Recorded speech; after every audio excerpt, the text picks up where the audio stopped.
all of our daughters had sparkle on their faces, and they got their nails painted. They had their finest dresses on. They were so excited because it was Christmas. Well, that night, my wife had lit 8 candles in our living room, and afterwards, we ate the turkey, and then we went and watched Home Alone.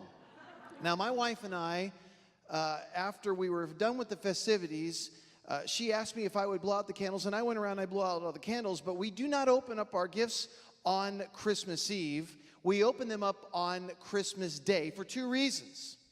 First, that is our family custom, and secondly, we just love to torture our girls. Well, our daughters, they thrashed in their beds all night long. They just couldn't wait. Well, at 7:30 the next morning, I got up and I went for my run, which I normally do Monday through Friday because Christmas Day, after all, fell on a Friday morning. So I got up at 7:30 and I went for my run. I got back after my run with the intention of jumping in the shower and cleaning myself up before we went through the festivities of opening up our Christmas gifts that morning. Well, my youngest daughter, Jasmine, well, she had been waiting all night long, and there was no way on the face of the planet that she was going to wait one more second, and she was waiting for me at the door when I came home from my run. And so as soon as she saw me, she announced to the entire house, "Dad is home. We're opening up our Christmas gifts." So she took me by the hand, smelly, sweaty daddy and all, and led me into the living room, where I sat down, and over the next hour and a half, we went through the festivities of opening up our Christmas gifts. Well, at about 10 o'clock in the morning, now I can't stand myself. And you know you smell really bad when you can't stand yourself.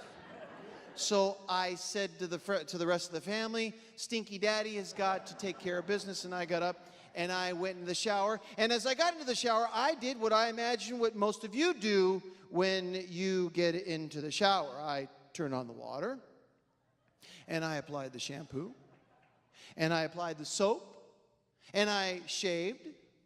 If I were a woman, I imagine I would have shaved my legs. And I brushed my teeth, and I rinsed off the shampoo and the soap. And afterwards, I turned off the water, I opened the door, I grabbed a towel, and I began to dry myself off.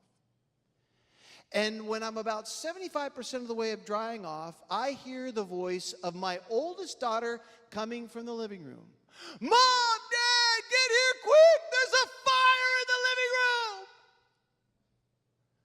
Now, when you hear the word fire, living room, during Christmas time, you imagine that the Christmas tree is ablaze, that there's an inferno waiting for you in the living room. So without thinking twice, I immediately wrap myself in that wet towel, and I go running into my room from the master bathroom, and I head down the hallway, and as I enter into the hallway, I see these huge clouds and mushrooms of smoke coming from the living room into the hallway, and I'm thinking that the place is about to explode. And as soon as I jump into the living room, there were 2 steps and a second living room, and as I jumped into the living room, I noticed that the Christmas tree was perfectly intact.